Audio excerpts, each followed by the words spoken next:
ಮೋಮೋಸ್ ಮಾಡ್ತಾ ಇರ್ತಾರೆ.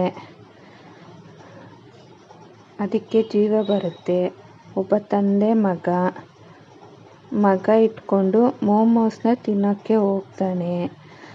ಅದಕ್ಕೆ ಜೀವ ಬರುತ್ತೆ. ಅದು ಒಂದು ಮಗು ಥರ ಇರುತ್ತೆ.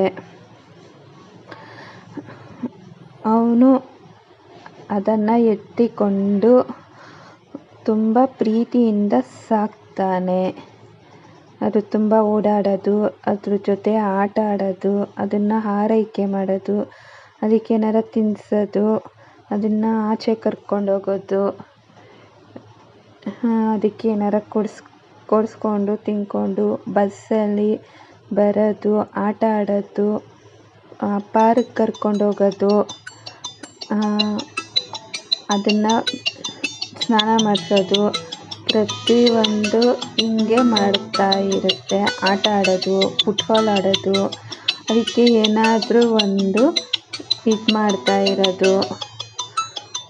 ಅದಾದಮೇಲೆ ಅವಳಿಗೆ ಆ ಮೋಮೋಸ್ಗೆ ಒಂದು ಗರ್ಲ್ ಫ್ರೆಂಡ್ ಸಿಗ್ತದೆ.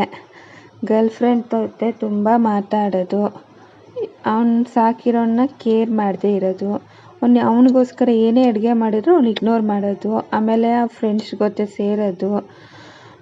ಆಮೇಲೆ ಒಂದು ದಿವಸ ಒಂದು ಹುಡುಗಿನ ಕರ್ಕೊಂಬರ್ತಾನೆ. ಆ ಹುಡುಗಿ ಉಂಗುರ ಹಾಕ್ಕೊಂಡು ಮದುವೆನೇ ಆಗಿದೆ ಅಂದ್ಕೊಂಡು ಮನೆ ಬಿಟ್ಟು ಹೋಗ್ತಾರೆ. ಮನೆ ಬಿಟ್ಟು ಹೋಗ್ಬೇಕಾದ್ರೆ ನೀನು ಹೋಗಬೇಡ, ಬಿಟ್ಟೋಗ್ಬೇಡ ನನ್ನ ಅಂತ ಎಷ್ಟೇ ಕೇಳ್ಕೊಂಡ್ರು ಅವನು ಬಿಡಲ್ಲ.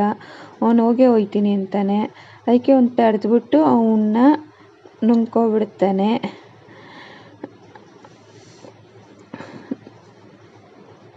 ನುಂಗ್ಕೊಂಡಾದ್ಮೇಲೆ ಅವನಿಗೆ ಫುಲ್ಲು ಫೀಲಿಂಗ್ ಆಗುತ್ತೆ. ದುಃಖ ತಡ್ಕೊಳಕ್ಕಾಗಲ್ಲ. ಅವನದೇ ಯೋಚನೆಯಲ್ಲಿ ಬದುಕ್ತಾ ಇರ್ತಾನೆ. ರಾತ್ರಿ ಆದರೆ ಅವನದೇ ಯೋಚನೆ, ಬೆಳಗಾದರೂ ಅವನದೇ ಯೋಚನೆ. ಅವ್ರ ಅಪ್ಪ ಅದನ್ನು ನೋಡೋಕ್ಕಾಗದೆ ಅವನಿಗೋಸ್ಕರ ಮೋಮೋಸ್ ಥರನೇ ಒಬ್ಬನ ಕರ್ಕೊಂಬಂದು ಅವನ ಫ್ರೆಂಡ್ ಮಾಡಿ ಅವನ ಜೊತೆಲೇ ಇರೋ ಥರ ಮಾಡ್ತಾನೆ. ಅವರಿಬ್ಬರು ಒಂದಾಗ್ತಾರೆ.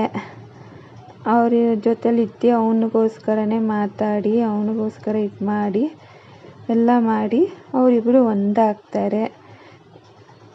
ಇದು ಜೀವನದ ಕತೆ. ಮೋಮೋಸ್ ಥರ ನಾವು ಅಷ್ಟೇ. ನಾವು ಒಬ್ಬರ ಜೊತೆ ಮಿಂಗಲ್ ಆಗೋಕ್ಕೆ ಮುಂಚೆ ಯೋಚನೆ ಮಾಡಬೇಕು. ಒಬ್ರನ್ನ ಅರ್ಥ ಮಾಡ್ಕೊಬೇಕು. ಅವ್ರು ಹೇಗೆ ನಮ್ಮ ಜೊತೆ ಇರ್ತಾರೆ ಅನ್ನೋದನ್ನ ನಾವು ಫಸ್ಟು ಅರ್ಥ ಮಾಡಿಕೊಂಡು ಆಮೇಲೆ ಅವ್ರ ಬಗ್ಗೆ ನಾವು ಇದಾದರೆ ಒಳ್ಳೆಯದು, ಬೆಟರು, ಮಿಂಗಲ್ ಆಗಬೇಕು.